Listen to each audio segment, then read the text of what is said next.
जो मानदेय उनको मिलता है वो कितना है, और अगर ये सम्मानजनक मानदेय है उसकी भी जानकारी दें। और ये सम्मानजनक मानदेय नहीं है आपके, जब आप इसका उत्तर देंगे तो ये भी बता दें कि क्या उनके वेतन वृद्धि की कोई कार्यक्रम, कोई आपके पास रूपरेखा है, क्योंकि ये काम तो बहुत दिया जाता है के बावजूद इन्हें केवल मामूली सा मानदेय सरकार द्वारा दिया जाता है। आंगनवाड़ी कार्यकर्ताओं को 8,000 तथा सहायिकाओं को 6,000, जो कि बहुत ही कम है। इनमें परिवार का पालन पोषण करने में बहुत कठिनाई हो रही है। मेरे संसदीय क्षेत्र जालौन के साथ साथ पूरे उत्तर प्रदेश में तो स्वागत है आप सभी का फिर से एक नई वीडियो में। आज की वीडियो में आपने देखा जैसे कि सांसद में जो है लोकसभा में लगातार आपके चंद्रशेखर जो आज़ाद हैं उनके द्वारा और भी अन्य मंत्रियों के द्वारा जो है जो सांसद हैं उनके द्वारा जो है लगातार आंगनबाड़ी कार्यकर्ताओं के लिए आवाज़ उठाए जा रहे हैं, उनको सम्मानजनक मानदेय मिले, इस पर जो है लगातार सभी मंत्री के द्वारा ये आवाज़ उठाए जा रहे हैं।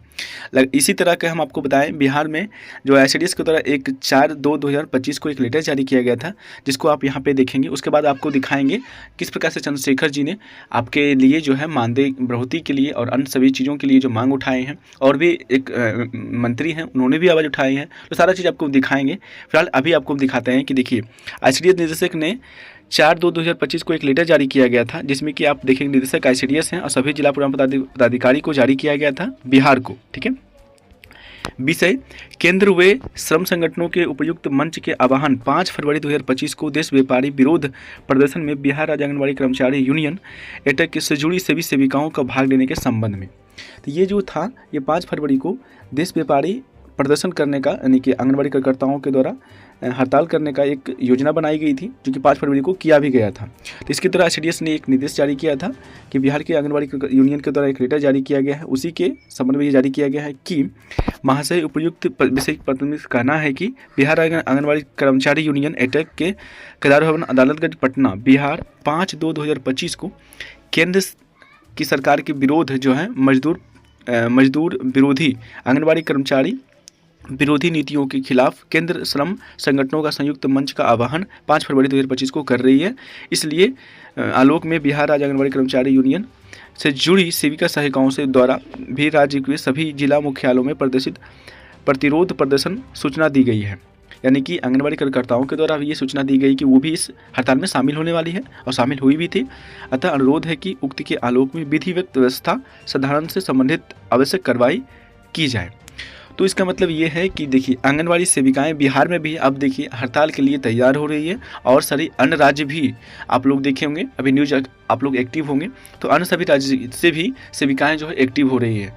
मतलब कि अब की बार जो हड़ताल है वो सभी राज्य की सेविकाएं एकजुट होकर करने की कोशिश कर रही है, और लगातार आप सभी की आवाज़ जो है वो संसद में उठाई भी जा रही है। इसका मतलब है कि जल्द ही आपको अच्छी खुशखबरी मिल सकती हैं, क्योंकि हमारे बजट जो है उसमें तो कुछ नहीं मिला, लेकिन बहुत सारे लोगों के द्वारा गुप्त सूचनाएं के माने तो बहुत सारे लोगों के द्वारा ये अफवाह हो या कुछ भी हो, लेकिन ये फैलाए जा रहे हैं कि मार्च में आपके जो है मानदेय बढ़ोतरी की जाएगी।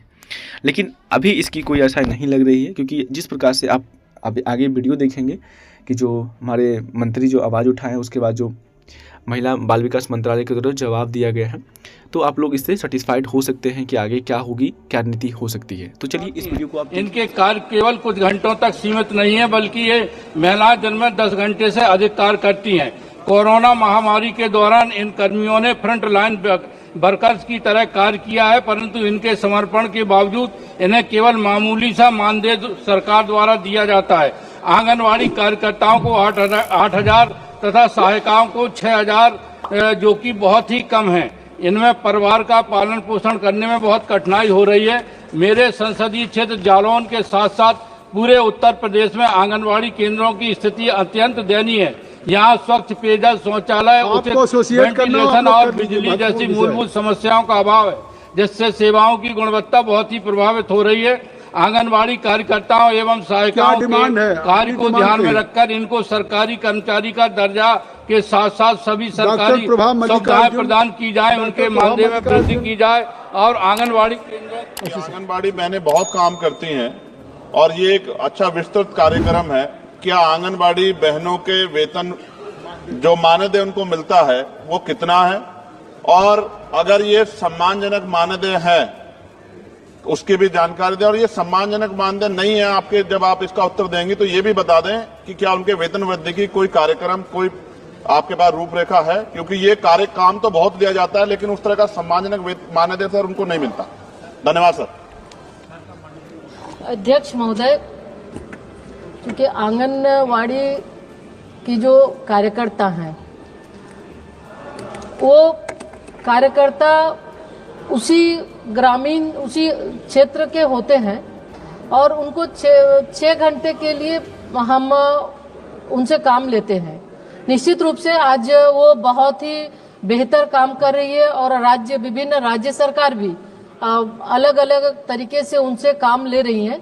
तो अगर हम देखें तो अलग अलग जो भारत सरकार के माध्यम से भी हम उनको मानदेय देते हैं और समय समय पर मानदेय में बढ़ोतरी भी होती है। मानदेय के अलावे भी हम उनको उनका जीवन बीमा, आयुष्मान भारत के तहत अभी हेल्थ कवरेज स्कीम से भी उनको हमने जोड़ा है और राज्य सरकार के द्वारा भी दिए जाते हैं।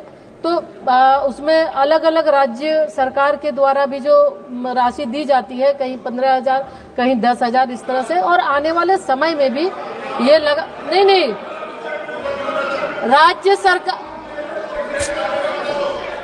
महोदय, विभिन्न राज्य जब ये कार्य तो अलग अलग वो टॉप अप देते हैं और टॉप अप के माध्यम से देखेंगे तो विभिन्न राज्यों के इसमें मानदेय एक रूप में नहीं है। हम चूंकि इस प्रश्न से संबंधित नहीं है, हम आपको डिटेल आपको देंगे कि किस राज्य में कितने दिए जा रहे हैं। भारत सरकार समय समय पर 2018 में भी बढ़ाई है और हम जैसा महसूस करते हैं उनको हर तरह की सुविधाएं उपलब्ध करा रहे हैं। श्रीमती संध्या राय। धन्यवाद अध्यक्ष महोदय जी। मैं आपके माध्यम से माननीय मंत्री महोदय से पूछना चाहती हूँ, महिलाओं और बच्चों को पोषण संबंधी लाभ मिले उस दिशा में हमारी सरकार की पहल है कि हर आंगनवाड़ी केंद्रों पर या आसपास सरकारी स्कूलों में या पंचायत की भूमि पर पोषण वाटिकाएं बनाई जाए जिससे हमारी महिलाओं और बच्चों को भरपूर पोषण मिल सके। इसलिए मैं माननीय मंत्री जी से पूछना चाहती हूँ कि अभी तक पूरे भारतवर्ष में व मध्य प्रदेश में अभी तक कितनी पोषण वाटिकाएं संचालित हैं और आगामी हमारी सरकार का क्या लक्ष्य है। धन्यवाद। अध्यक्ष महोदय, पोषण वाटिका ये मिशन